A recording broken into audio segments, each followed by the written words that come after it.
All right, let's begin then. Good evening. A very warm welcome to all of you on the second webinar that we're doing for our Vartana school owners. Um, as you know, we've all been plagued by COVID, and we're all trying to figure out what the new normal is going to be. And to that effect, we've planned a series of seminars. The first one was more about how to manage the classroom, the school, the academic side of it. This time we thought we should talk a little bit about money. And so today we have a very renowned expert on managing finance, managing money, wealth management, etc. I sincerely hope that this is going to be valuable to you in terms of lessons to be learned, things to be done, etc. Uh, Before I introduce our guest today, a quick disclaimer that we will be talking about money, we will be talking about various instruments of investments. We might also end up talking about a few stocks, etc.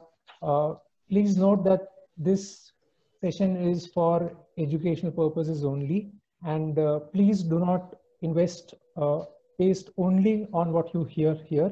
You may want to look at additional data and feedback before you decide on any investment. With that, let us get into the session today. Our guest today is Sriram Iyer. He is CEO at AR Wealth Management, which is the digital initiative of a large group in Bombay, which is the Anand Rathi Group, which has been a very famous name, a very consistent name in terms of when you talk about wealth management, stockbroking, etc. The initiative that Sriram leads is the digital initiative, in the sense that the whole purpose is to get the practices of wealth management to as many people as possible across the country. Because so far, wealth management has been a very close-knit group of high net worth individuals. And there is no need for these practices to remain exclusive. These should be available to people at large. He wants the general public, families, people like us, middle class people, to understand more about how to manage wealth. That is his passion, and that is why when I offered this opportunity, he readily agreed. So thanks a lot, Sriram. Sriram has about 25 years of experience.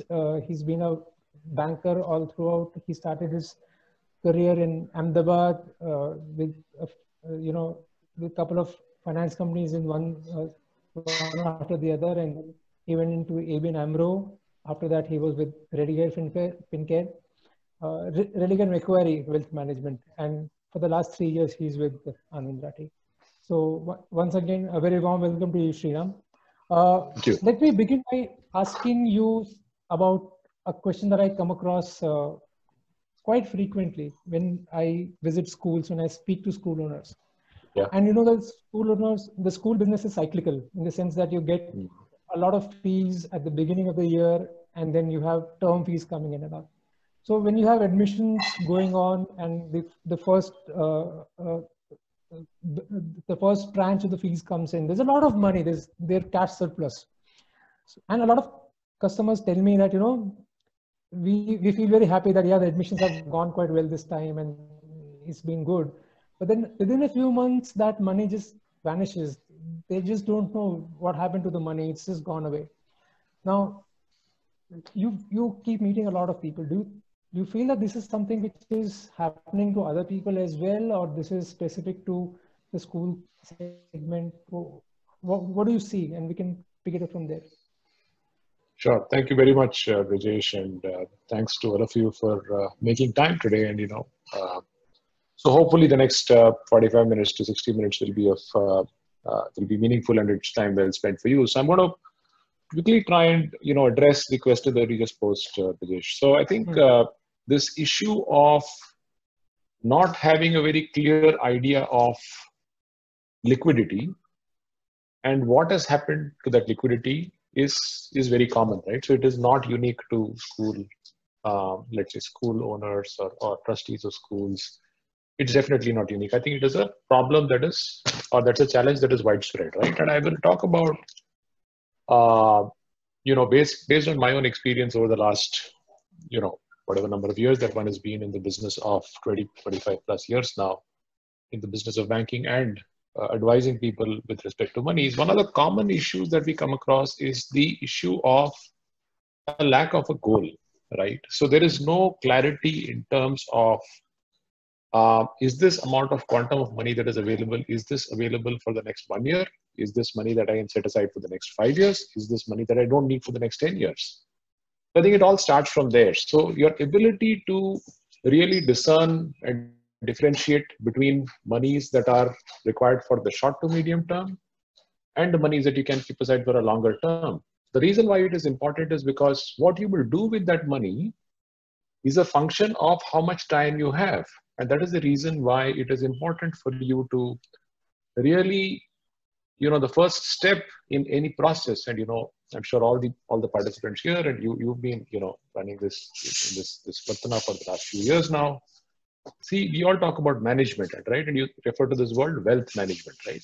There are two words in wealth management, right? So there is wealth and there is management. So first you define wealth, right? What is wealth, right? So wealth is essentially 4 broad categories of asset classes, right? And don't get, I hope, you don't get, or the participants don't get overwhelmed. I'm just using some simple terms. Asset classes are finance guys' ways of saying these are the categories of investments that you can have, right? So there is equity, which I'm sure everybody is familiar with. Then there is fixed income, which is debt, which is fixed deposits, right? And then there is real estate, and then there is gold. These are the 4 broad categories of investments that one can put money into, right?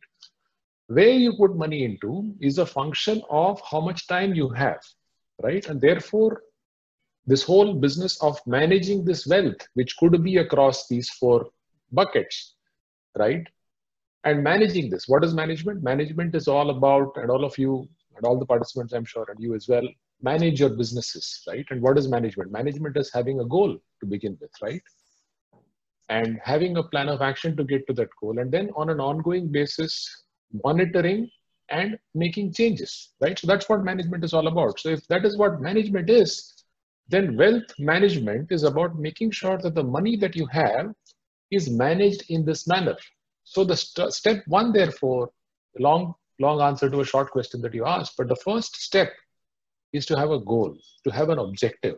And that objective is defined more often than not by the amount of time that you have for that money or for that surplus that you have been able to produce a business, out of business or out of whatever sources. So you need to be able to first define a goal. So the step 1 is defining a goal. Step 2 is then deciding how do you get to that goal with a high degree of probability. Third is to implement that plan of action and say, okay, how do I implement this plan of action that I have to get to this goal? And as I implement it, every year we have an annual operating plan, I'm sure. Every school has a plan for number of students and so on and so forth. And as time progresses, you are ahead or behind the curve, and therefore you make adjustments. Similarly, you need to do the same thing with your money as well. So that in a nutshell is what wealth management is, and therefore this whole issue of money being not having a very clear idea of what is it that I want to do with the money available, and not having clarity on the goal, I think is the biggest issue that I see amongst investors. Yeah. No, excellent. So this is a good way of putting things in perspective. Please bear in mind that the school business is at a constant run rate. The cash inflows are different, right? Now, a very, very important point that you mentioned was the presence or absence of goals. Sometimes what you feel is that, they're so short term in terms of managing that I just need to make sure that there is enough money to take care of this year's requirements. I need to be able to pay the fees on the salaries on time, etc. So having one eye to something which is more than a year is very, very important, right? So when we talk about goals, you should not get overwhelmed by just the short term is what you're saying. That's right? correct. Can you elaborate a little bit more on that? What does it take? Discipline, or how do you go about doing it? So how do you, this whole business of wealth management. Why do we manage money? We manage money so that money can work hard for us, right? So money can create more money for us. That's the objective behind managing money, right? Now, there are three broad elements on how money can be made to work for you, right? Now, what are those three elements, right? So of course, it matters as to how much money you're going to start with, right? So therefore, you start with a certain quantum of money and you say, I want to create a certain amount of wealth at the end of 5 years, 10 years, 15 years, 20 years, whatever may be the time horizon, right? So you start with that initial amount. That's the first element. The second element is how much are you going to keep aside on a regular basis, right? Now that is also as important as the amount that you start with. So how much do you start with? How much are you going to keep putting aside on a regular basis, and how much time you're going to give this money, right? Now, it is a misconception. In my experience, what I've realized is that more often than not, investors tend to chase the next big idea or the next best. Seemingly, there is a new launch of a product that comes in, and people are lining up to go and buy the product, right? Because somebody out there has said that this is a great product. This let's say if it's an IPO, people say, oh no, this IPO is being priced very well. So on listing, it should open at X or Y or Z or whatever it is. There will be a premium of whatever it is, right? So more often than not, what I've seen is that investment management is confused with chasing the next new product, right? That is really not what investment management is all about. Investment management is about managing these three things. How much corpus do you have? How much do you save regularly?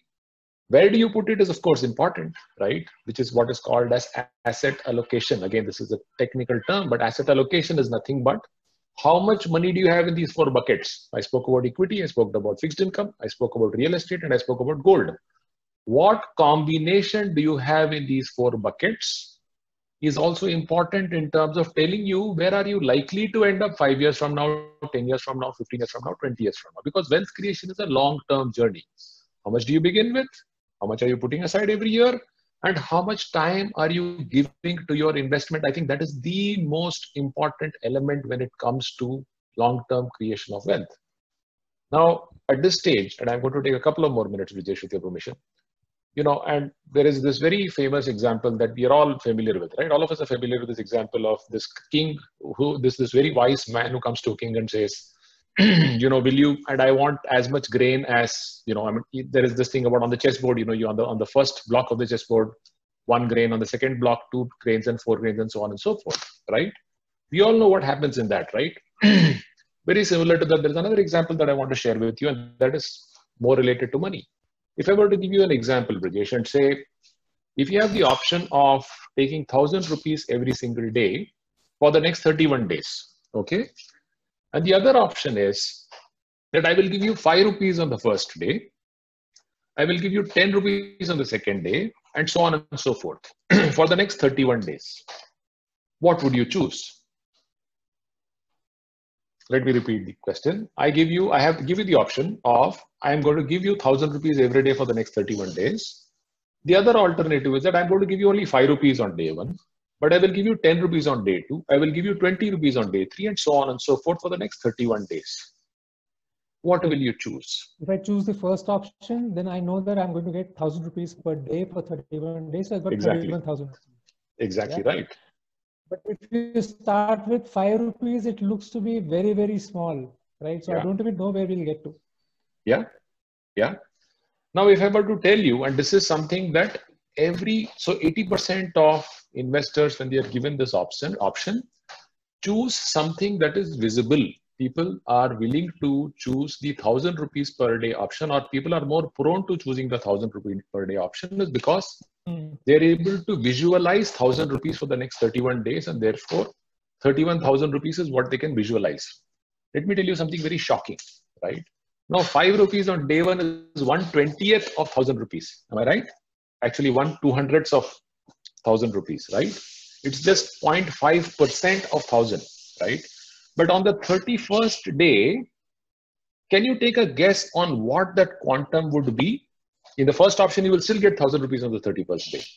In the second option that I gave you, what would be the amount that you are potentially likely to make on the 31st day? Any guesses? Just a wild guess. So let's build on this thing. So if you get 5 rupees on the first day, second day you get 10 rupees. Yeah. Third day you get what? You keep adding it at. You just keep multiplying. You keep doubling it. You keep doubling it every day. Yeah. So that's the problem. See, I'm very bad with very large numbers, right? I don't know where it'll get to. So.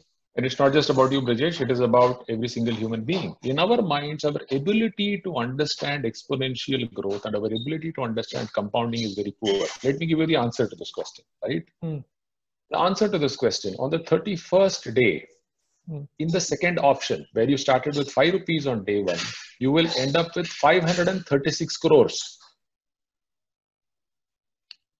Let that sink in. On the 31st day, you will get 536 crores, right? So against 31,000 rupees that you would have got in the first option, in the second option, all those 31 days put together, you would have made 1,073 crores, right? Just 5 rupees on day 1, amazing. 10 rupees on day 2, 20 rupees on day 3, and so on and so forth. And I'm sure there's no scheme that is running, right? Sorry? There's no such scheme available. Well, there's no such scheme available. I'm sure. Well, compounding. I mean, Albert Einstein never said this, but it is ascribed to him. He says that compounding is the 8th wonder, right? I mean, he never said this. I don't think he ever said this. But in reality, I spoke about a very, very extreme example, because extreme examples make the point much better. But when you look at, and coming back to this question of, and I think I got into this, I digressed into this topic because I was wanting to make sure that we understood the impact of time value on the ability to create significant wealth. Now, I just want to expand this example and say, okay, if your investment is making 15% per annum return, now 15% doesn't sound very big, right? 15% sounds very normal, sounds very reasonable, feasible. It is not doubling every day, it's 15% per year. I invest 100 rupees today, it becomes 115 rupees at the end of, the first year, and so on and so forth, right? Just at 15% per annum, do you know that the difference between end of 25 years and the end of 20th year is double? By which I mean that if you start with X rupees of capital today, and if that X rupees is becoming, let's say, 64X at the end of 25th year, at the end of 20th year, it is only 32X, right? I have a calculator which I can show you, but in the interest of time, I'm going to stop here. But to summarize what I was saying, maybe I was rambling a little bit. There are 3 components: what you start with, how much are you investing, where are you investing, those 4 blocks that we spoke about, and how much time are you going to give this, right? Because this beautiful machine of compounding is actually far more important than anything else. Whether an investment asset, whether a vehicle or a product delivers 12% per annum, or whether the product delivers 14% per annum, is less important than how much time you're giving that money. The more time you give to assets which are compounding in nature, the impact is that much more dramatic. I hope I was able to answer your question. Yeah. No. So I want to build on the concept of compounding. One, every school teaches this topic in mathematics in class 8 and class 9. Yeah. Right. Yeah. We would all, if we just try to jog our memory, we will all sooner or later will be able to remember the concept, the formula for the way you calculate compound interest. But as a concept, it is so difficult to grasp the enormity of it. Is something like what you just said, that something that has been growing for 20 years, and then you allow that to grow for another 5 years to 25 years.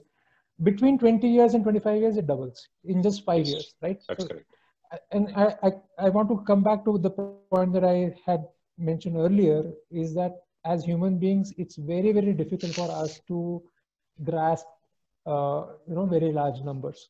So that's a great concept, but we want to focus on the practical aspects. And just for context, Sriram, we've got 2 broad sets of 2 sets in the audience today. One, we've got school learners, and I also invited my colleagues at Vartana, employees of Vartana, to join in as well. And I'm sure what we're going to be discussing is going to be applicable, equally applicable to both segments, right? Yeah. So let's talk a little bit about how to use compounding in a practical manner on a day-to-day, because I don't think real estate can maybe, yeah, you can, because you get locked in, maybe real estate is a good example. But if suppose we got a little bit of money, and again, coming back to the context of school owners, they don't know whether they'll have enough money to pay next month's fees or not, right? It's difficult, but what you're saying is that if you have that habit of allocating a little bit forcibly and putting it away, the results of that are going to be amazing as long as you continue that habit, right? That's correct. Yeah. So I think just linked to this ability to save, right? And I fully appreciate the fact, and I'm sure the challenges around managing cash flows in a school are quite significant, and I'm not trying to underplay that at all. But having said that, I think one of the things that one of the basic principles around investing and savings is that typically the way we approach investing or savings, actually these are two different things, but let's take savings for a moment, right? Initial stages of my career, income minus expenses was equal to savings, right? That was what savings was all about, and I'm sure that's true for a lot of people. But actually, if you flip the equation around and say investment minus saving, income minus savings is equal to expenses, right? It's a very subtle shift that I've made. But the point I'm trying to make is that if you can maintain the discipline of setting aside a certain sum of money every single month, every quarter, every year, the frequency is left to you, but there are opportunities to do that every day as well, right? I mean, you can keep aside a certain amount of money every day as well, right? But let's say for the moment, for the sake of convenience, if you say every month you're able to set aside a certain amount of money, right? Now, if you're able to do that in a disciplined manner, I think the outcome can actually stagger you, right? Now I'll quickly, talk about, and you spoke about two sets of audience here. One is the school owners and their ability to, the challenges around managing cash flows. But I think it is absolutely critical for them to, and I'm sure you talk to them about how do you manage your cash flows? How do you sort of look at your P&L? How do you make it more efficient? How do you optimize cash flows? And so on and so forth. So ability to take a certain amount of money out of the cash flows and putting it aside for the next 10 years, I think that's the basis of long-term investing, right? Now, when it comes to, you spoke about real estate, you spoke about a couple of other things. I think, as I said, I'm just coming back to this. Let's jump in straight into the topic. You said there are 4 asset classes broadly that you're talking about equity, debt, debt in the sense that you take fixed deposits, right? So let's not even confuse, because debt can also be, the borrowings that you have. So basically putting into debt instruments, you got equity, debt, you got real estate, and your gold, right? Is it necessary to invest in all 4 classes? Which is better? And I don't know, I don't want to put you in a spot saying which is better, but what are the pros and cons of each of those? Is there a formula, or it should be dependent on the person's situation? Feel free to get it. And I know you got a lot of slides and all that, so take as much time as you want. Let's do a full deep dive into all of these 4 asset classes. Yeah, it's a fantastic question, right? So I think, again, before we get into each of these asset classes, I think it is important for us to understand what is the objective, right? What should be the objective of the money that you have, right? And by which I mean, and I'm going to refer here to long-term monies. There are ways to manage short-term monies, and that can be done in a certain manner. Short-term monies, the priority there is very different, which means that if you have to make a school fee payment, or rather a salary payment at the end of every month, then the options that you have are very different from the options that you have if you can keep that money aside for, let's say, 10 years, right? So I'm going to focus therefore on the longer term aspect of it, because in the short term, you can only do so many things, right? And there are simple options that are available in financial markets. Of course, there are fixed deposits, and then there are liquid funds and overnight funds and arbitrage funds. I don't want to spend too much time there, because whatever you do there, instead of 4% per annum, you might end up making 5% per annum. So it is not going to make a dramatic difference to your lives, right? So I'm going to leave that aside for the time being. I'm only going to talk about the long-term monies. Now, when you look at long-term monies, I think we need to start, before even getting into which asset class or which bucket we should put the money in. I think it is important for us to understand what is the objective of our long-term money, right? The way we look at it, is very simply, if our money can help beat inflation, right? Very simple concept, right? All of us believe that our inflation, that government says it's 5%, 6%, whatever is the number that the government publishes, at times lower than 5%, 6% as well, is the inflation that the government publishes. But if you were to look at the spending pattern of each and every single person in this audience, including you and me, if you look at your own spending pattern, you will realize that the amount of money that you spend on food and fuel, these are the two large components, right? In the government published inflation number, this 5% inflation that the government publishes, there are two components that contribute 55% weightage, which means that the government, when it says the inflation is 5%, it assumes that out of 100 rupees spending that an individual is doing, 55 rupees is going towards purchase of food and fuel. Now, if you were to look at the spending pattern, if all of us were to look at our own spending pattern and see where is that 100 rupees of expense in a month being, where is it going? We will realize that less than 15 to 20% of that money, and in some cases much lower than that. As you get more wealthier, the amount of money that you're spending on food and fuel as a percentage of the overall spending gets smaller and smaller. So for a super HNI, that percentage is probably 2%, right? What most of us end up spending money on are things which are either discretionary in nature, by which I mean you go out on a vacation, of course, not in the current times, but you would go out for a meal, you go out for a movie, or more importantly, you would look at things like expenses on education. So if you were to look at college fee education expenses, right, and if you were to look at even education institutes in India, and all our all parents want their children to go to the best of the colleges, irrespective of the social strata that you are on. If you look at the inflation and college fee expenses, or if you look at the expense inflation as far as healthcare is concerned, and there's a very personal example that I will give you. My dad underwent a knee surgery, knee replacement surgery exactly 5 years back in 2014, 6 years back, right? It cost me 1.37 lakh rupees for a single knee. A few days back, he complained saying that, I'm having this pain in the other knee. Why don't we go and check whether, whether this can be done as well? The other knee also I can do. You won't believe it. And I said, okay, let's go and check. And we met the doctor. Same room, same treatment, same hospital, same doctor. The cost was now quoted as 2.8 lakh rupees, more than double. What does it mean? So in 6 years, the inflation on healthcare expenses is around 14% per annum, 13 to 14% per annum. So the point I'm trying to make here, long story short, is that for us, and for the man on the street, right? So the guy who is probably hawking vegetables, that 5% is relevant. But for all of us in this virtual meeting, our inflation is actually north of 8 or 9%. Right? In some cases, more than 10% as well, depending upon what stage of life you're at, right? Because it's a function of what is your expense. Therefore, I want to come back to the starting point, which is to say, what should be your goal? So therefore, your first goal should be to say, how do I beat this inflation, right? If you want to beat this inflation of, let's say, for the sake of argument, let's say the inflation is 9%. And I'm just taking a number of 9%. It could be 10%, it could be 8%, but let's say it's 9%, right? Now, if your wealth, therefore, is not growing at the rate of 9% per annum,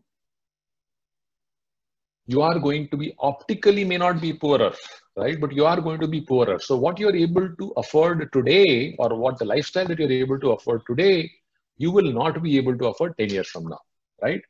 And therefore, the first goal that you should have with your wealth is to be able to beat your inflation. And that inflation, in my opinion, is anywhere in the region of 9-10%. If you're able to beat that inflation by a couple of percentage points, you are in safe hands, you're in a good place, and therefore you need to target on your wealth. Your target or a goal should be long term, by which I mean 8, 10, 12, 15 years kind of, 8, 10 years kind of a time horizon. The target of growth on your wealth or your corpus should be 12% per annum, at least, in my opinion, right? And that is driven by the fact that inflation is 8, 9, 10%, right?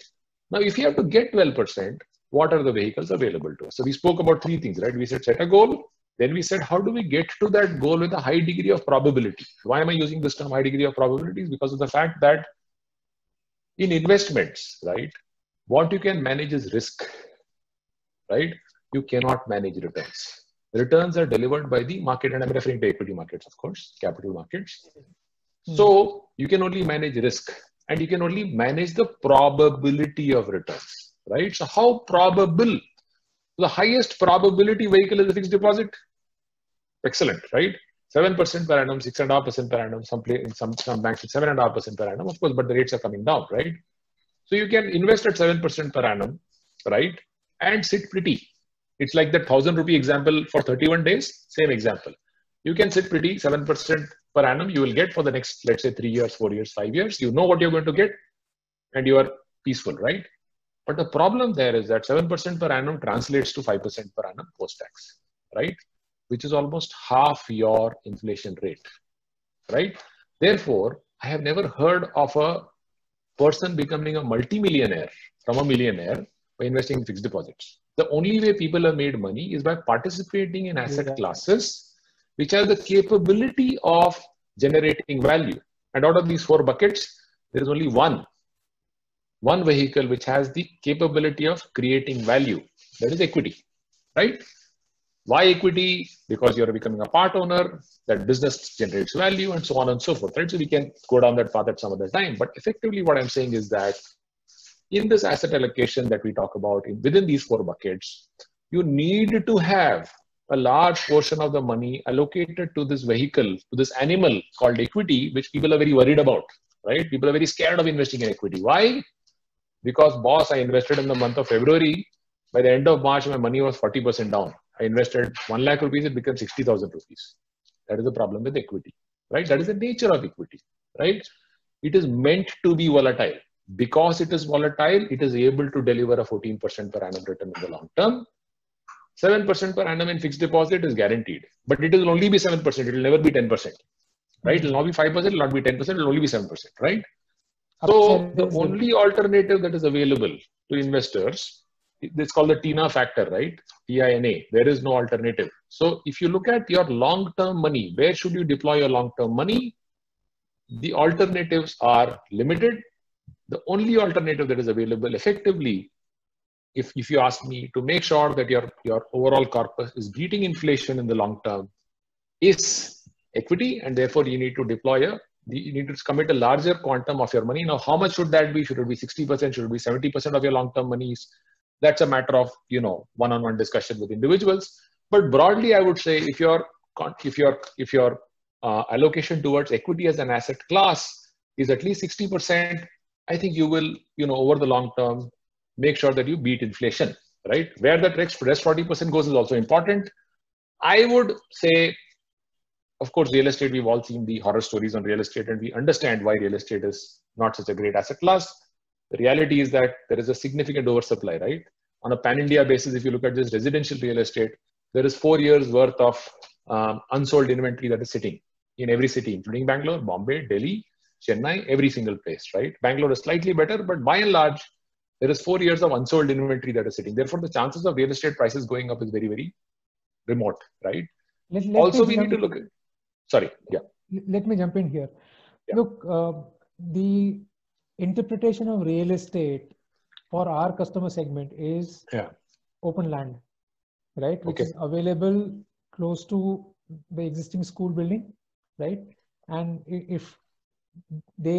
because no school can run without land. Yeah. If you've got aspirations for increasing your enrollment, and obviously every school aspires to increase the fees by 10% every year. So in some way they are beating inflation. Yeah. But for them, land is very, very precious. So that is one. Yeah. Second is that, even before the stock markets we became familiar with the stock markets, our grandparents have been investing in gold big time. Right? Yes. Gold has been a very, very traditional avenue, and I think gold being like discounted or dismissed as an avenue of investment is a very Western phenomenon.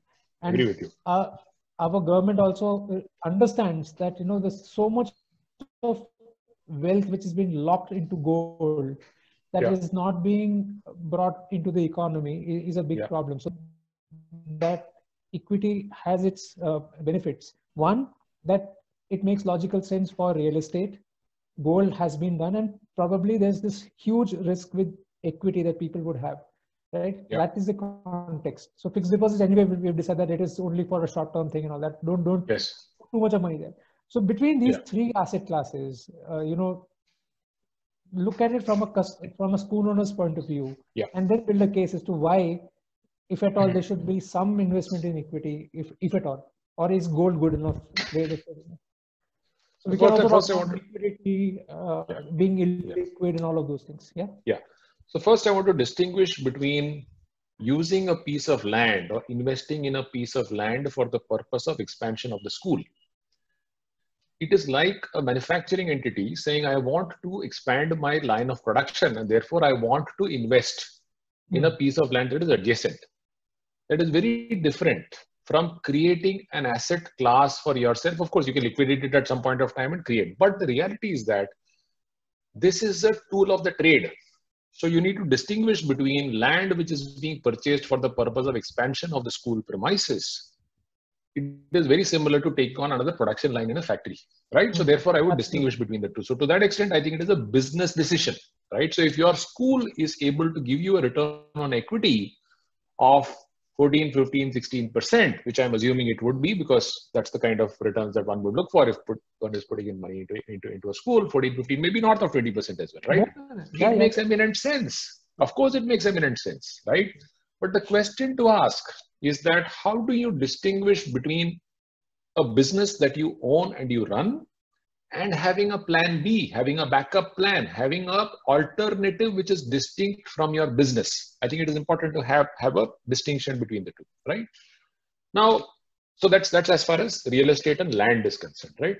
Now, the thing with land and real estate, other than the fact that residential and commercial, and I think it was very, it was good that you pointed out that for this audience, residential and commercial probably do not make sense. It's land that makes sense.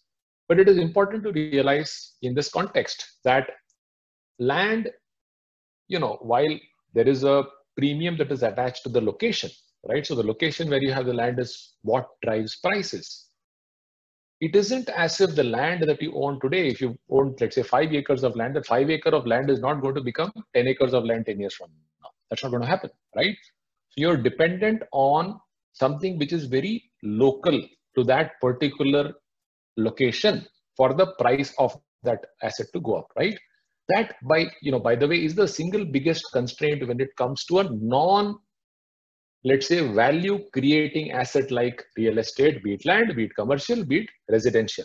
Residential and commercial, the problem is even more severe because with time, you need to also start spending on maintenance, right? Which is also a drain on the income returns that you make on those. So therefore, real estate, in my opinion, can be a tool of a trade, but not an investment asset class, right? Also because of the point that you made earlier that it is very illiquid, right? So today, if you want to liquidate a piece of land, the minimum that it would take you, even in the best of the areas, is I would like to think 6 months, right? 3 to 6 months is the minimum that it would take you for you to liquidate a piece of land. Now, I would like to at this stage point out the difference between wealth, being wealthy, and being asset rich.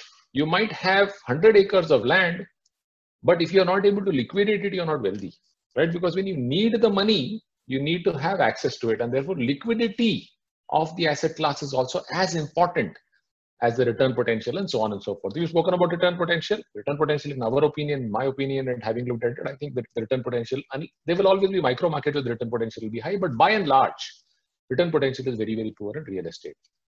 You spoke about gold, right? Now let's look at gold, right? In India, gold is always quoted in rupees per 10 grams, right?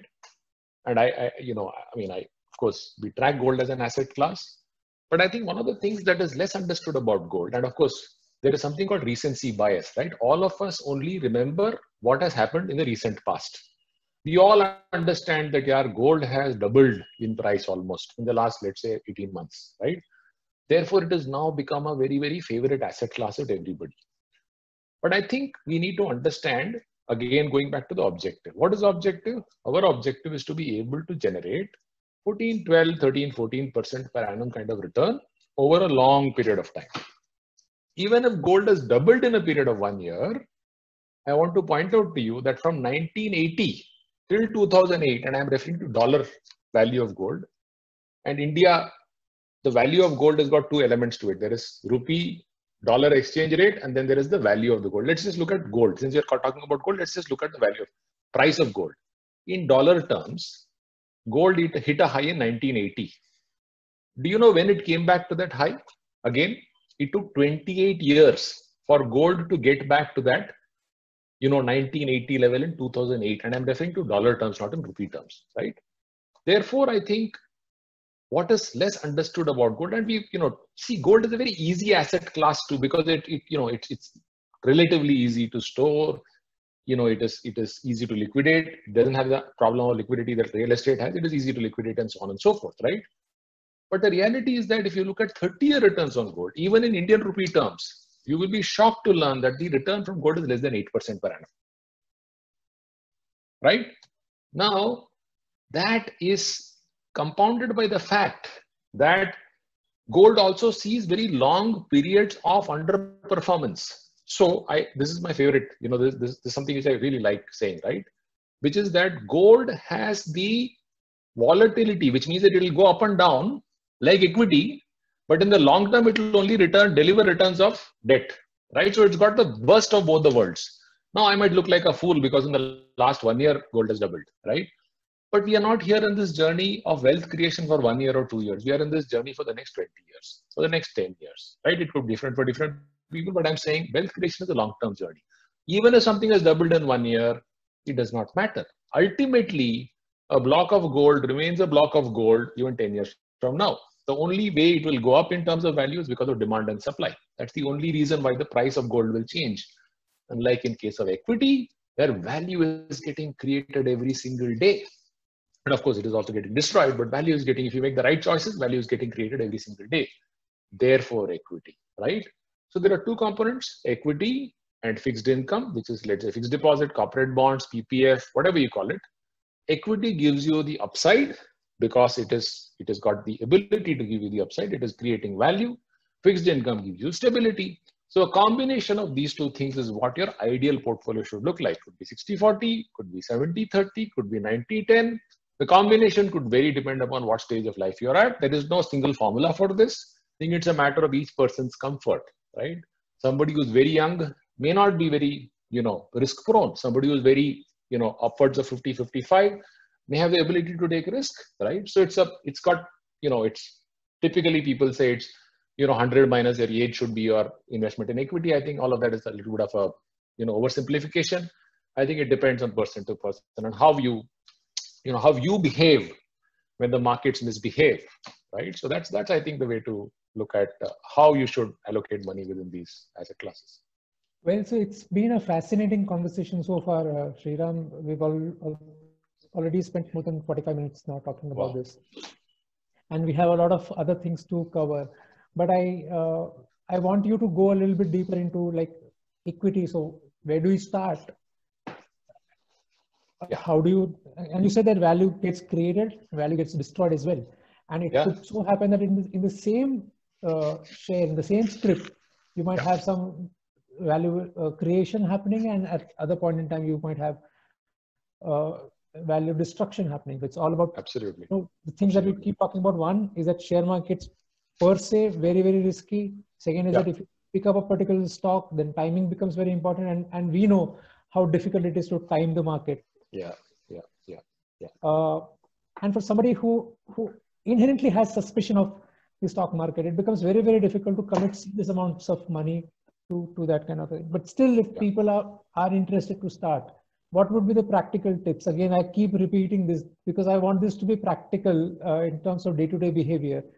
What are the things that you would recommend people to do, right? And then quickly, let's spend about 5 minutes, and then we'll talk again about the hierarchy of needs and stuff like that, right? Yeah. So, simple basic principle, and this is something that that I keep reiterating. Investing in equities is mistaken. The mistake that people make is that if you have to invest in equity, you have to necessarily invest in equity shares directly, right? Nothing could be further from the truth. In my opinion, individual investors, unless and until you're doing this for a living, which means that you're sitting in front of the computer terminal every single day and you have access to all the information that is there around various companies that you're tracking, unless and until you are in that position of being able to dedicate nearly 100% of your time to managing your stock portfolio, you should never invest in stocks directly, right? So And when my you say view is stock, that you mean shares directly, equity shares equity directly. That's correct. So in my view, and this is a mistake that I have seen. This is a cardinal, mistake that, numerous investors make, and, they burn their fingers and then they run away from equity and say, equity is not for me, right? The point is that Indian markets have evolved dramatically. In the last 25 to 30 years, I think the financial markets in India have evolved quite significantly, right? So the choices that we had when we started our career way back, in 94, 95, the choices that we had at that point of time was probably, when you said financial products, it was probably restricted to LIC policies, right? So all of us ended up in an LIC policy and said, oh, LIC policy investment, we have an investment in LIC policy, therefore I have invested, right? And most of the time the investment is happening for tax purposes and not so much with the purpose of creating returns, right? By the way, I don't know how many people are aware that every single LIC policy, and I don't have anything against LIC, I'm just saying every single insurance policy that is sold as an investment, the per annum return there, though it is tax-free, post-tax is less than 5%, right? So you're actually giving it 20 years time to get 5% per annum return, which is poorer than your fixed deposit, and you don't have liquidity also, right? So that's so the point I'm trying to make is that markets have evolved, right? So 25 years back, the options were very limited. Today, what you can do, every single person on this, and if you're already not invested in equities, it is so simple to set up a mutual fund investment account. You can do to multiple means, right? You can just get onto the net and look for simple investment platforms, right? And the investment platforms will recommend schemes to you. They'll say, these are the schemes that you should get into, or these are the schemes that you should invest in, right? Give me examples of platforms. So Scriptbox, which is a Bangalore-based platform, is a fantastic platform in my opinion, right? There is another platform called Grow. There is another platform called Wealthy. There is another platform called Kuvera. There are numerous. Paytm Money. Paytm Money has got a fantastic platform. The thing is that, and I'm saying this, knowing fully well that a number of the people in the audience today would probably be first-time investors. This is great to start, make the beginning, right? So there is something called a KYC that you need to do. That KYC also happens online now. It doesn't need to happen offline. You don't need to worry about filling up forms, and you don't need to worry about, going through a complicated. It's a very, very simple process, right? So on Paytm Money, within a matter of, and I'm not trying to promote Paytm Money, they're actually competitors, but Paytm Money, kind of a platform, you can actually start investing within 10 minutes, right? Most online investment platforms that are available out there, you can actually start investing in 10 to 15 minutes, right? You just need a few things to be ready. So what are you investing into? Are you investing into shares or mutual funds? So what is a mutual fund? Now let me try and explain to you why. So I said you should not invest in stocks or shares directly, right? Why did I say that? See, investing in shares requires full-time attention, knowing what is happening to the company. Something which was great 1 year back may be down in the dumps today. What was a fantastic company 3 years back could be, you all know the example of Yes Bank. We all know numerous DHFL and so on and so forth, right? And I don't have anything against these companies, but we all know of examples which have destroyed significant value for investors, right? So what does a mutual fund do? Mutual fund is nothing but you are outsourcing the job of investing in shares to a professional. That professional is a fund manager, right? So a fund manager is somebody who is sitting inside this entity called the mutual fund. They pull in money from multiple investors and deploy these in equity shares, right? That, in my opinion, is the best way to invest in equities for an individual investor, right? And this is true for investors who are beginners. This is true for investors who are very large as well. In my opinion, mutual funds are a very, very efficient vehicle to participate in equity, right? It is low cost. Taxation is favorable. At a very, very low cost, you're getting access to some of the best fund managers out there, right? So these are fund managers who've been in the industry for 20, 25 years. Let me give you another shocking example, right? You had invested 1 lakh rupees in, let's say, 1995. Brijesh, we didn't do it when we started our career, but in 1 lakh, if you had invested in, let's say, HDFC equity fund, which launched in 1994, you know what is the amount that would have, and you had done nothing about it. You just put in that 1 lakh rupees, forgot about it. right? You know what would have been the quantum today? That 1 lakh would have been 3.5 crores, 350 times in a matter of 25 years.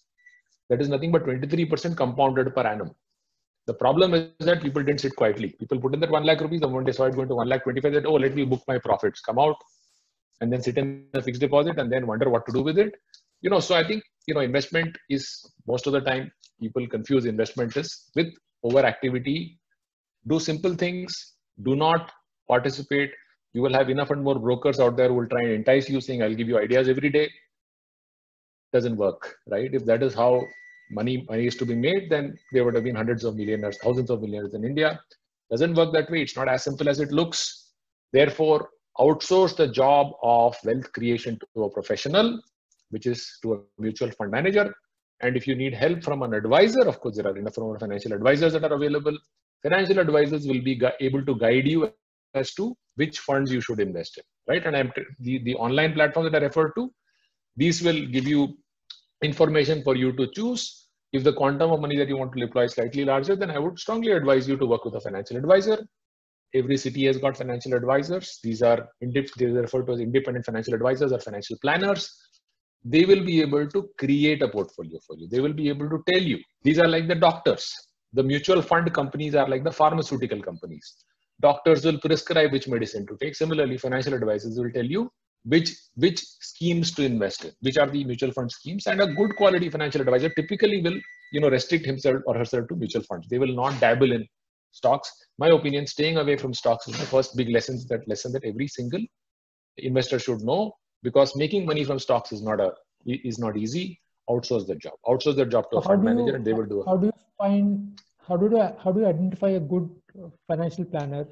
Because see, ultimately what we're talking about in smaller cities would be people who are in financial brokers, right? Yeah. And yeah. we know that industry runs only on commissions. So yeah. They are incentivized to sell something that gives them the highest commission. Yeah. What are the things to be careful of? I know there's किसी के सिर पे नहीं लिखा रहता कि वो क्या बेच रहा है and all that, but there would be some basic things that you need to be careful about, right? And also one point that you mentioned about the online platforms. See, whenever you're doing digital money transfer and all that, the fear is that, oh, that money is just going to vanish, right? It's so easy. We've seen so many scams and stuff like that happening. So what are the things that you need to be careful about? And I also know that there are more reputed names like ICICI Prudential, HDFC mutual funds. You can invest directly on their own platform. Yes. Is that you will then be able to invest only in ICICI mutual funds or HDFC mutual funds, and then you create portfolios across. That becomes very, very complicated to monitor. So again, any practical tips there? Yeah. So firstly, I think most of the banks have now, you know, gone away from this earlier. You know, they used to only recommend their own in-house schemes, which means that ICICI Bank would typically only recommend ICICI Prudential schemes. That is no longer the case. They have the entire basket that's available, but there will be biases. They will always be biased towards the in-house company, which is, I think, quite natural. Similarly, HDFC will recommend more HDFC schemes, Kotak will recommend more Kotak schemes, and so on and so forth. You know, so bankers are one set of people who you can potentially look at for getting financial advice. But a few things that I would like to, you know, few things that you must always keep in mind. Ask simple questions, right? You don't need, if you do not understand what the person is trying to offer you, please do not invest in it, right? And I said mutual funds because that is the simplest form of investment in equity markets, right? And within mutual funds, there are numerous categories, right? Keep some very simple benchmarks in mind. Number one, the mutual fund should be a fund which is investing in companies which are of large size. These are called as large cap funds or mid cap funds or multi cap funds. These are all funds which will invest in companies which are large, right? Therefore, the chances of you losing capital in the medium term is very, very low, right? Because these are large companies and therefore they don't normally, unless and until there's a very large meltdown like that happened in March of 2020, you know, more often than not, you will see that there is a gradual increase. So play safe when it comes to choosing the right kind of funds. Point number two, ask some very basic questions to the advisor as to how does the advisor get compensated, right? How the advisor gets compensated is going to determine what is the quality of advisor the advisor is giving you, right? Many a times, and then so this is certainly true for larger cities like Bombay, Delhi, Bangalore, today and so on and so forth, where, you know, the advisors, typically banking advisors, tend to prefer exotic products, right? What are exotic products? Portfolio management schemes, this long short scheme. You may not have heard of these things, but I'm just saying these are all exotic sounding products. The more exotic it sounds, the farther you should be away from that product, right?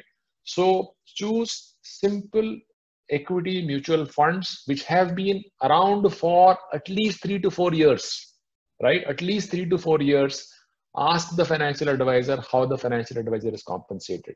More often than not, the financial advisor is compensated in the form of a trail commission. The commission comes from the fund house the fund that you're investing in. That fund house will give him a commission. That commission is a very small amount. It's not a very large amount. It is 1% per year. Very, very small amount. But as long as you are able to ask this question, looking in the eye of the advisor and asking this question, in mutual funds, by and large, the rates, the commission levels have come down to an extent where, you know, it is not more than 1.1%. So mutual funds, by and large, is safe territory, right? Anything that is outside of mutual funds, I would say be very wary, especially if you're a first-time investor or a beginner investor. Even for a seasoned investor, I would say stay away from exotic products, stay away from portfolio management, stay away from direct equity. Sir, open a direct broking account with me and I will tell you which ideas to trade in. I will tell you when to get in, when to get out. Stay away from that, right? I have never heard of anybody. The average life of a customer in a broking company, average life is less than 6 months. This is a very shocking statistics, but less than 6 months is the life of a customer in a broking company, right? So you get in, and at the end of 6 months, you're out because you had such a terrible experience. Because see, you need to look at what is the broker's incentive. How does the broker make money? The broker makes money. If you just buy and sit on it, you're not going to make money. If you keep churning, if you keep buying and selling, is when he is going to make money. So therefore, the broker's incentive is very different from your incentive. Your incentive is to, I heard said earlier that buying and staying invested is what will make you money, right? A broker's interest is to keep churning that money, right? So therefore, your interests are not aligned. So look for people where there is an alignment of interest. There are simple qualifications like certified financial planners, right? Certified financial planners, you will see, are relatively, more client-centric. They will actually do this very, very important service for you, where they can create a financial plan for you, right? Where you can tell them what is your current corpus, what are your expenses, what are your goals. They will actually create a very beautiful financial plan for you. Now, this service may not be available in all places, but in most places now I see there are certified financial planners that are available, and they will be able to do this for you, right? So I think the markets have evolved quite significantly from the times when, somebody would just appear out of nowhere and try and missell something to you. Yeah. Be cautious about investing in anything that you don't understand. Yeah, and I think this is a deep enough subject to merit another conversation. And if there is interest, we can revisit this. But let's move on to another thing which is very important, less understood, and again significantly underpenetrated in India, which is insurance, right? And you talk about life insurance, general insurance, etc. What are your views about insurance? Should we have insurance? How much insurance? Again, what are the things that we need to, keep in mind when buying insurance? Is the insurance premium for the same risk increasing or reducing over time? All of those things. So we've got another half an hour to finish. So fantastic. So quick couple of points on the on insurance as a subject, right? Now, as the word signifies, insurance is something that you would buy to protect. So there are two risks that we run, right? As human beings, we run with two risks. The risk of living too long, a risk of dying too early. These are the two risks that we have, right? Insurance protects you from the risk of dying too early. Investments protect you from the risk of living too long, right? So you need to have both of these things in your portfolio, right? But unfortunately, the way, and this is, I think, LIC is the biggest culprit. LIC agents, and pardon me if any of you in this group are LIC agents or have relatives or LIC agents, but LIC is the biggest culprit, where they have tried to mix and match the two and said, you invest 20,000 rupees every year, and from the 25th year, I will give you 10,000 rupees every year, right? Now, the problem is that, as we spoke earlier, human mind is incapable of processing complex financial cash flows, right? It's very difficult to find out what is the actual rate of return on a cash flow like this, right? Therefore, insurance companies take advantage of our inability to understand this, right?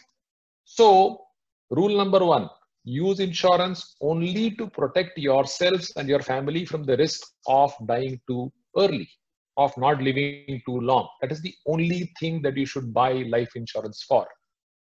Now, how do you determine what should be the quantum? I think that's a very fantastic, very important question, which was what should be the quantum? How much should I insure myself for, right? And I think, again, the way the markets have developed, all you need to do is get online and look for what is called as a human life value calculator, right? Human life value calculator. It is called an HLV calculator.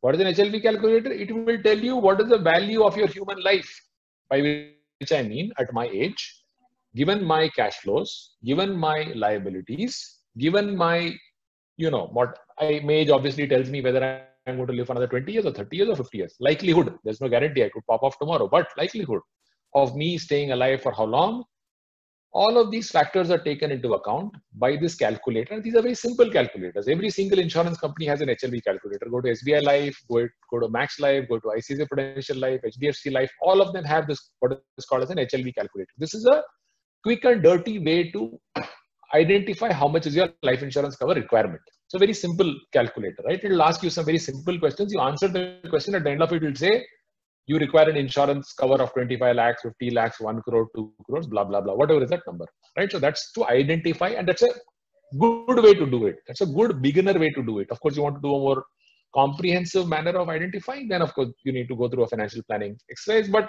I think this is enough for 80% of the people. 80 to 90% of the people, you just use this human life calculator, which is available online, and you should be able to identify what is the insurance cover that you require. Now, once you have the insurance cover amount that is there, all you need to do is get it processed online. Now, it is very surprising, right? The way insurance as a business has evolved in India, right? As insurance companies get more and more data of investors, of people who get themselves insured with them, the premium actually keeps coming down. I'll give you one and I've told this to you, Brijesh, earlier. At the age of 35, for a crore of cover, I paid 45,000 rupees per year. The same crore of rupees, at the age of 49, I ended up paying 23,000 rupees, half, right?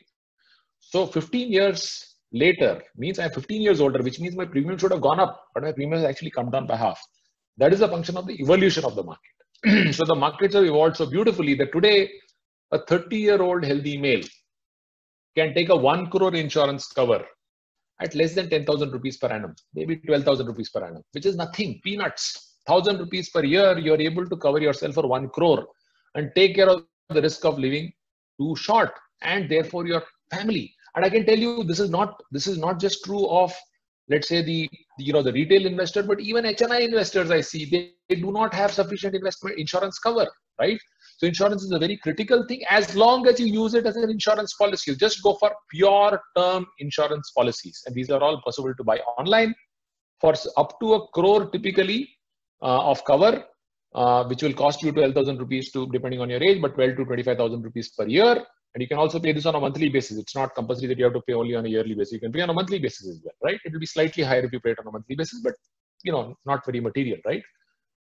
If you do that, I think what will happen is that, it's very uncertain, right? I mean, you could be walking on the road and you may not exist. So that gets taken care of, and and the absence of the person does not leave such a large burden on the surviving members of the family. And I've seen that, even fairly educated people in the financial services space, the bankers, and have inadequate insurance cover. So my advice to you and my request to you, and this is something that I'm very passionate about, to all of the attendees here, is to please do this exercise of identifying what is your HLV, human life value. A lot of people are very wary of doing it because they worry that if I go for a medical test and if I find out that I have diabetes, it's good that you should find out, right? I mean, that will force you to do something about it, right? So therefore, I would urge you, each one of you on this call, to please get your insurance need assessed. Even if you don't do that, even if you're, you don't want to get into this HLV calculator, just start by taking a 50 lakh cover. It'll cost you not more than 7,000-8,000 rupees per year. And you can do it online without a medical test, right? That is life insurance. Then there is health insurance, which again is a very important subject. again, the health insurance penetration in India is very, very poor, right? Even, most of the people who are educated, you will see that their health insurance coverage will be less than 2, 3, 4 lakhs as a whole. And in health insurance, there are, of course, multiple types of policies. There is a top up and there is a super top up. I don't want to go down that path. But again, that is another very, very important. And of course, the premium is basis your age band between 30 and 35, 35 to 39, 40 to 45, and so on and so forth. So it's a function of your age band. Again, I would urge you, each one of us should have, and there are family floaters available and so on and so forth. These are two basic fundamental things that you should have. Before even starting to invest, please get your insurance in order.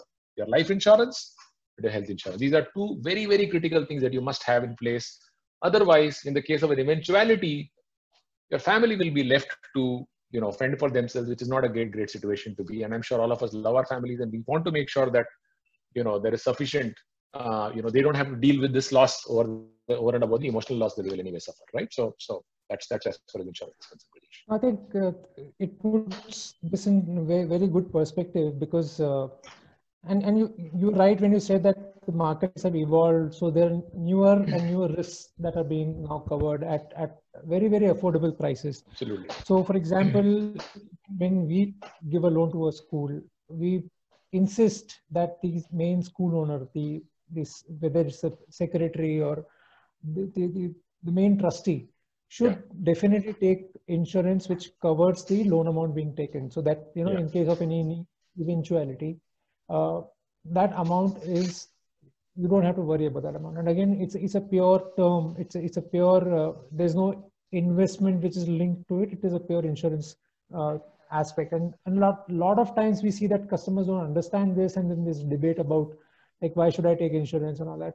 But people realize that they have less insurance only when an eventuality happens, right?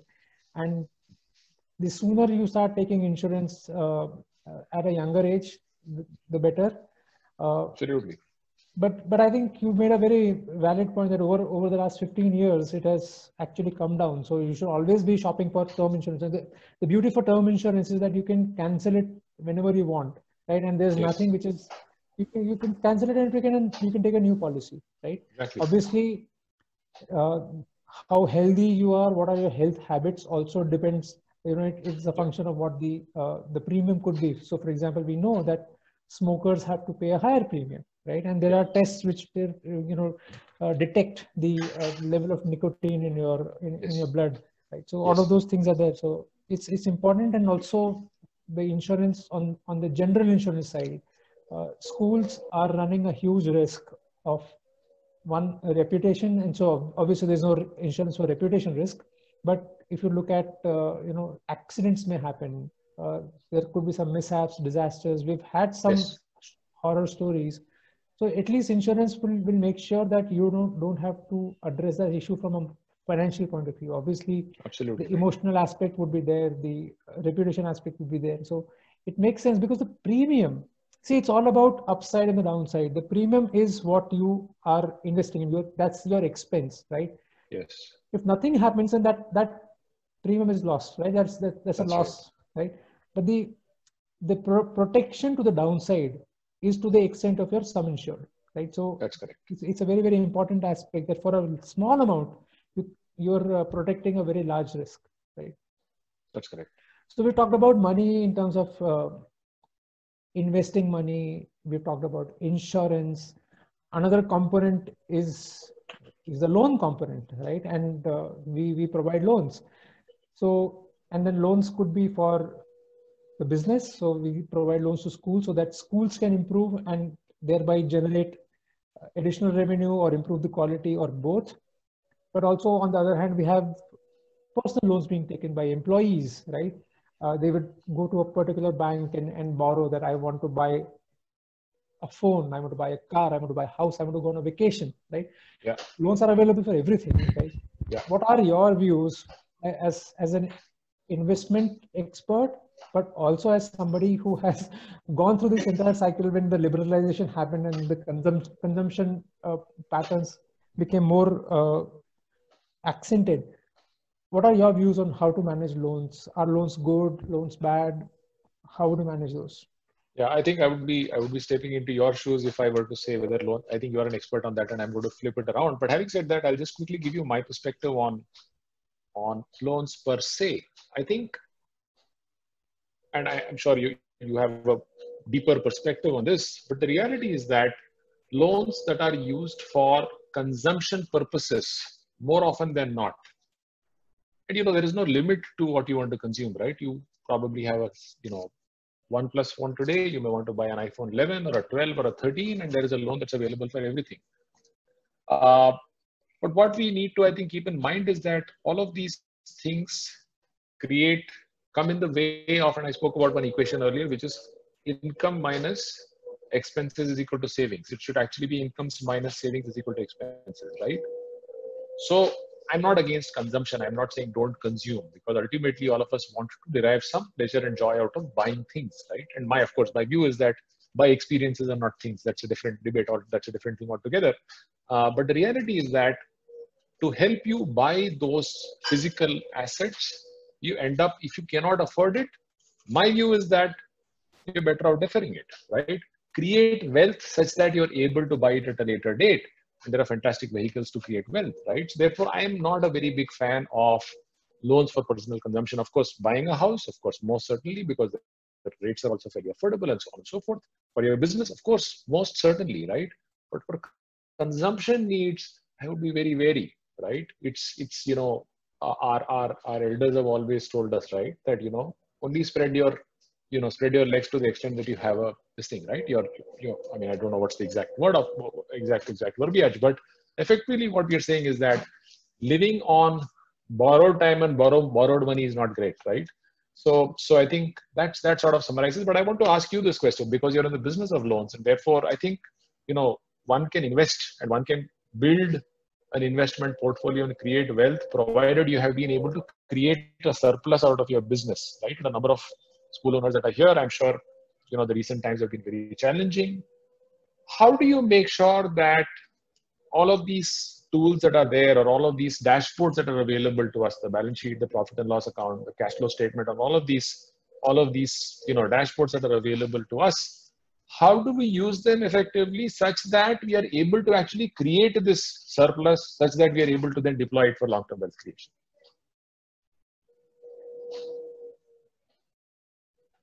Sure. So before we get into the tools, so balance sheet is nothing but a report. Let's look at how a loan is beneficial, right? And again, there is a concept in physics that is taught, which is the leverage, right? So what is leverage? Is that if you have a lever, right, and you put it like this, you are able to use whatever force you have to lift more than what you could lift with your own hands, right? The same concept works in finance as well. Is that if you put in your own money, which is 100 rupees, and you're getting 10 rupees as profit, right? You're earning 10 on 100. Now, if you were to borrow another 100 rupees, suddenly what is happening is that your ability to deploy is not 100, but it is 200. So now on those 200, you're earning 20, right? But this 100 that you have borrowed is not that 10 additional that you have earned is not to be shared by the lender. The lender will just take a small interest, right? So even if you take, say there are 2 rupees of interest, so you remove that. So now what you're left with is 18 rupees on your money, your contribution of 100, right? This another 100 that you have taken has to be returned back over time. But you've been able to deploy this, put it in business, whether it is a school, and in the school context, it is very, very important, because there's an opportunity cost which is involved as well. Is that if you wait for 5 years, right, you save a lot of money and you wait for 5 years, and then you build another classroom, you are actually denying access to education to all those students who could have studied at your school if you had borrowed a little bit of money and built those classrooms. And also from a point of view of the stickiness of customers and all that. But like everything, loans can also become toxic, and loans can become very disastrous in terms of their impact. Because see, what happens is leverage. So 1:1 is leverage when you got 100 of your own money and 100 of loans. 2:1 leverage would be when you got 200 of loans and 100 of your money, your own money. And that leverage keeps on increasing. At some point in time, it becomes so large that then you collapse under the weight. So you have to be very, very careful about how much. And again, something that you need to be always looking at, that if there was some, and Corona has been such an example, that if there is something that is going wrong, will I be able to take care of it, or will I have to have a drastic impact on my financials, right? So there are certain tools, they're not even tools, these are reports, these are trackers that you need to track on a regular basis.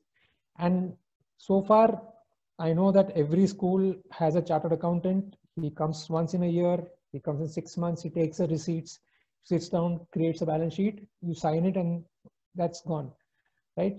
But we don't understand what do we get from these statements, and how these statements can be useful for us into day-to-day learning.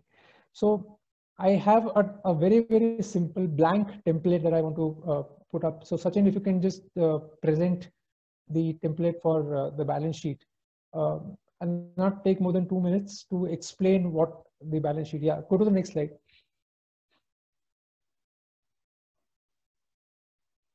Yeah, so this is a balance sheet, right? Now, why is it called a balance sheet? Is because it balances between what is your asset and what is your liability, right?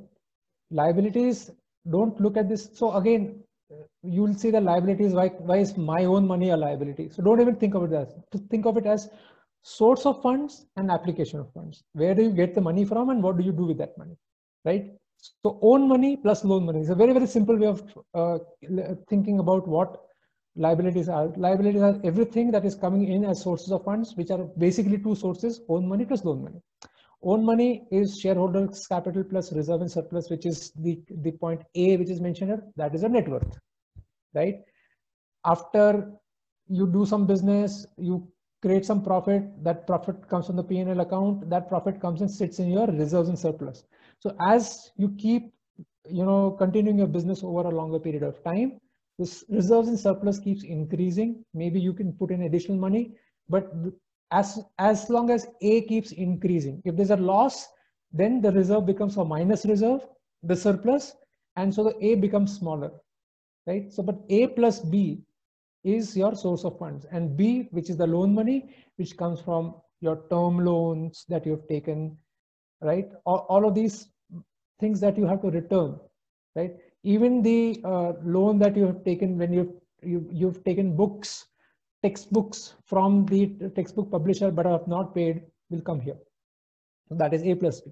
What did you do with that money? So there could be fixed assets. What are fixed assets? These assets could be like land, building, all of those are fixed assets. Then you've got bank deposits.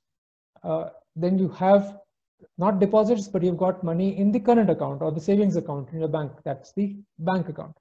And then you have some cash in hand. And finally, you might have given some loans, right? You might have, and so a very, very interesting way to think about this is that if you have said to a parent that, okay, don't pay this month, you can pay next month.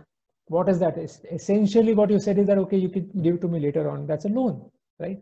So C plus D plus E plus F plus G, these are all your assets. The balance sheet essentially balances A plus B and the remaining things of the asset side. Those need to balance, right? And one thing that could be of interest to you is that, is your A increasing or reducing, right? If it's A is increasing over time, every year you prepare a balance sheet, your net worth is increasing, that's good, that's excellent, you're moving in the right direction, right? Can we move to the next slide? Now this is the P&L account, the profit and loss account. So you have the revenue minus expenses, and then you have the surplus, which is A minus B. So the revenue could be all of your admission fees, readmission fees, tuition fees. And again, this is not something that you're reading for the first time. I hope this is something that is day in and day out being mentioned. But the big difference is that suppose you take a loan of say 50 lakh rupees from Vartana.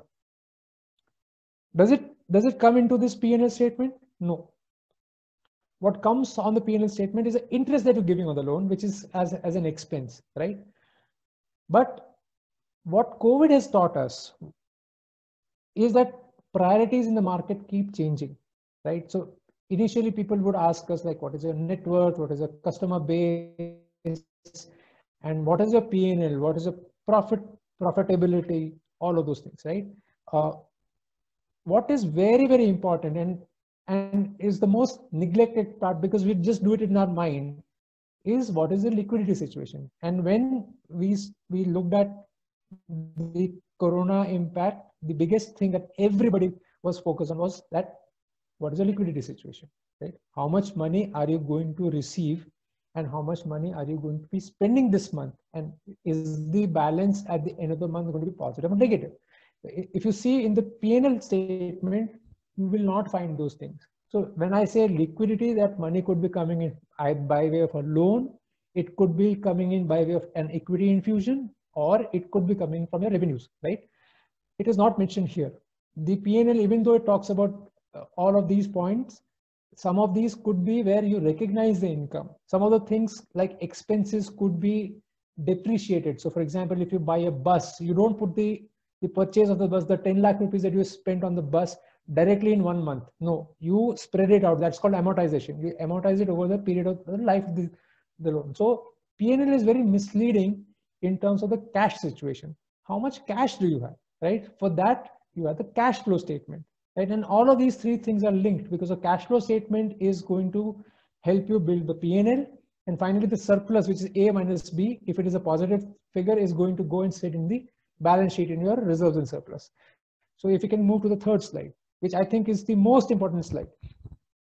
Now let's look at this scenario of a school, right? Let's say there's an opening cash balance. That at the beginning of the month, you have 5 lakh rupees of cash, which is there available with you. And it could be cash, it could be in your bank, it could be in a fixed deposit, doesn't matter. As long as you're able to pull that and use that money, okay? So let's call that as A. You have the fee collections that are going to happen, which is B, right? You might borrow from somewhere. You might borrow from Vartana, you might borrow from some of your money lenders. That's okay. So you got C, there's a certain amount of money coming in, right? So total available for the month is a total which is coming as A plus B plus C, which is D, right? And then you have expenses, right? There's money going out. What are the biggest heads of expense? One would be salaries. You have to pay salaries every month, right? You got loan repayments every month. You have to loan. You have to pay back the loan, and which is where the moratorium concept comes in. And I'll talk a little bit about moratorium as well. And you have other expenses like you got utility, you got fuel expenses, all of those things, right? So you need to have a certain amount of money. What are you left with, right? So if you have D, which is the money coming in, minus H, which is the money going out, right? D minus H is I. That is a closing balance at the end of the month, and that gets transferred as the opening balance of the next month, right? And the cycle continues. Now, what we had to do, and we do it as a regular practice, we've been doing this for the last 7 years, we have projections for cash flows for every month, right? And it is a very, very simple statement. All that you need to know is what are your sources of funds and what are your expenses and whether there is going to be a shortfall. And then you can link all of these things in an Excel sheet. The moment you see that, okay, if my fee collection reduces by a certain amount, it may not impact in that particular month, but it may impact in the next month, in the month after that, or the month after that, right? And similarly, you may decide that, okay, if I want to have a good situation, then probably by July, I will need to borrow some money, or I'll have to ask some people to invest additional money in my school, right? So this is a very, very simple, but I think the most important thing, you don't even need a chartered accountant for this. But if you have this in control, right, this is going to be very, very useful as far as managing your cash flows are concerned.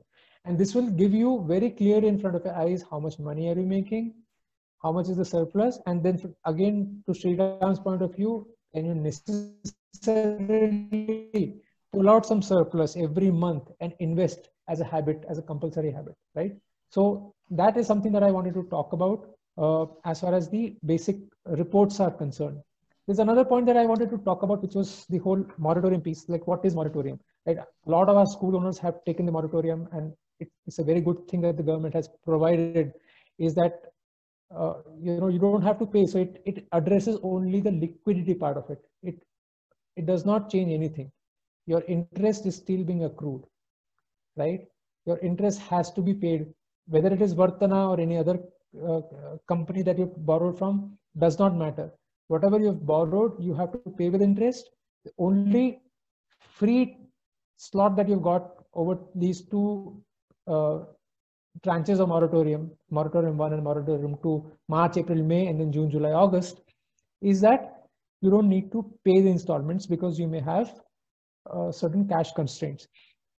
But the meter is ticking, right? So just like what you said about compounding, when you just look at the interest expenses which are just getting added up every month, and there's no compounding happening. There's simple interest which is being calculated only on the principal amount, right? Over time, it adds up, right? So, Sriram, since you asked, our experience was that a lot of customers, because the schools were shut down in early March, right? They did not even have a chance to go and collect the fees that were pending for the last year, right? So it was in a very bad situation. So everybody, almost 70-75% of our customers actually said that they want the moratorium. However, when we went back to them after May, particularly in June and July, and we told them that, this is the amount of interest that is being accrued, and there's no escape, there's no waiver. Government is not saying that you have to waive it. We cannot waive it. Otherwise, we will not be able to afford it. So what happens is that this money is going to be capitalized and added to your loan. You have to pay it, right? So a lot of people have kind of understood the logic of this, that they said, okay, moratorium was good when we did not have any idea about what is going to happen. There was a huge amount of uncertainty. But as soon as there was some fee collection that was happening, a lot of our customers, and I'm really thankful, and they're doing the right thing, right? They chose to say, okay, fine with the moratorium, but I would pay. A lot of customers have come back and said that, okay, we want to pay, not just for July, not just for August, but I'll also clear for April and May and all that. So, and that gives me a huge amount of comfort that the people are thinking about managing money in the right manner, right? It is not free money. There's a cost which is involved to that, right? And it would be very selfish for me to say that, this is interest I'm going to get. So the more moratorium you take, the better. But no, we have to manage money in a very responsible manner and make sure that we use whatever tools are available in the best possible manner so that the schools can keep thriving, right? And there's a selfish interest there also, that if the schools thrive, then we are also assured of our survival, right? So that is something that I wanted to share about how loans are looked at as leverage. It can become very toxic as well.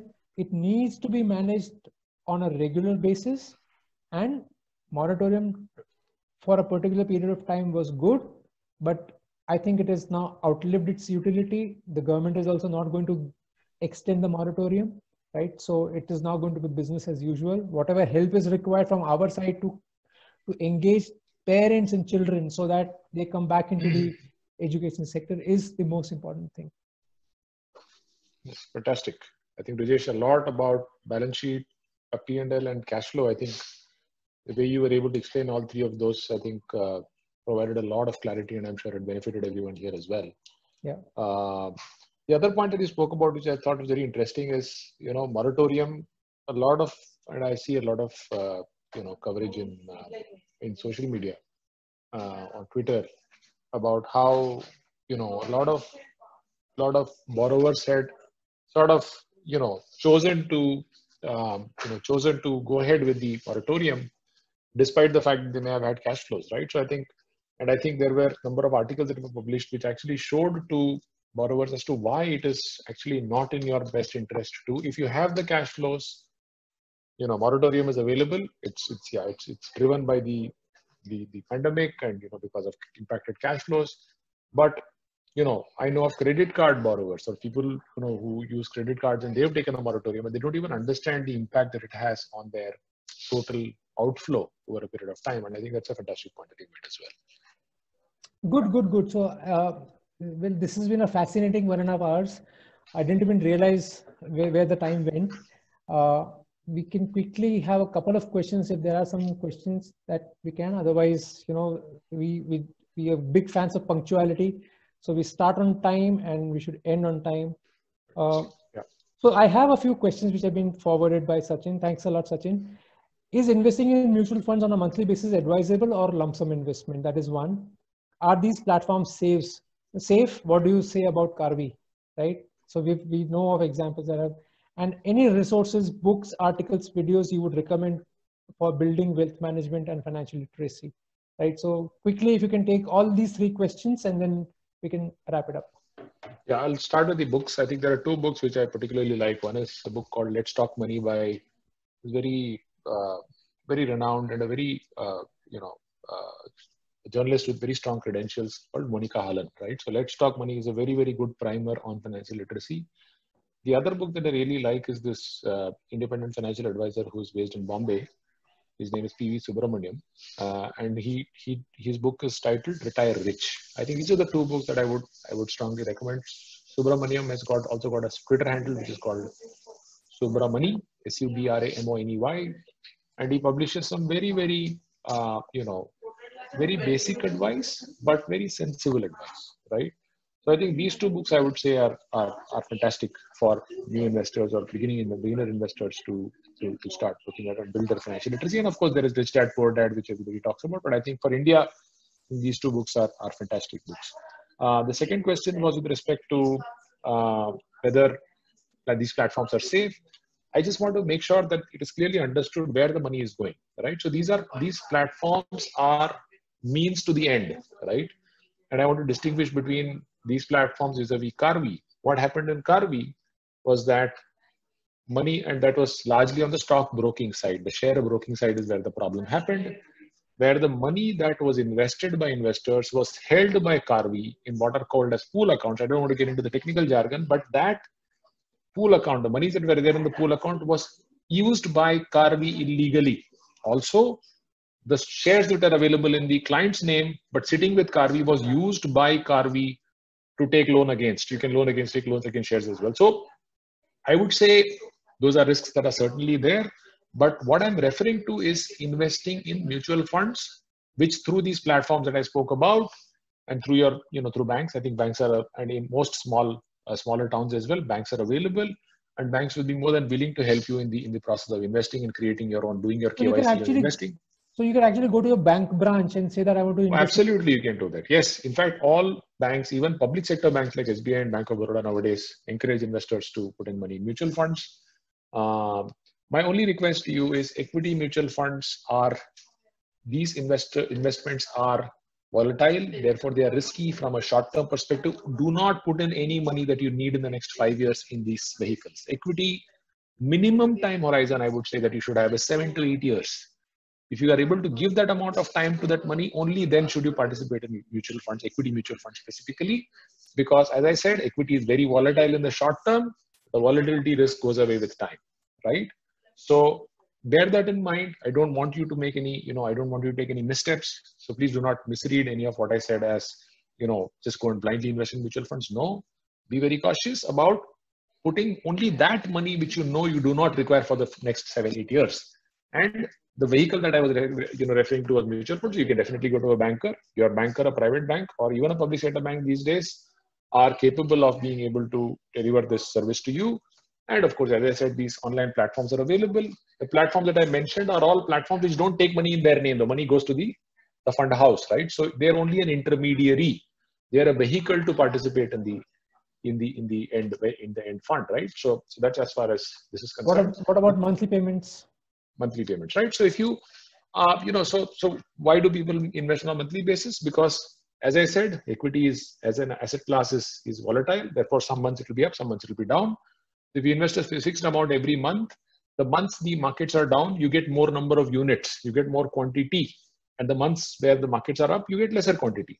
So when you invest on a regular basis over a different periods of time, these are called systematic investment plans, or it is called rupee cost averaging. You are able to participate in market at different levels and therefore get the average of different levels, because you do not know whether markets next month are going to be higher or lower than the market today, right? Nobody knows that, right? People can make some estimates, but nobody knows what's going to happen, right? So therefore, A foolproof way for an individual investor to invest is to participate in capital markets and equities through systematic investment plans.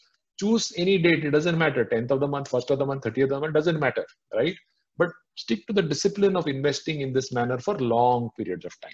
These are systematic investment plans. There are what are called as perennial systematic investment plans that are available. You can just keep investing, keep investing. Every month it will automatically get debited from your account, get invested, right? So that's a great way for beginner investors to start investing. Systematic investment plans are a great way to go. But just one final qualifying, and I know we are running out of time, but if you have a lump sum money, it is not always doesn't make sense that you should split it into 12 installments and put it in the next 12 months, right?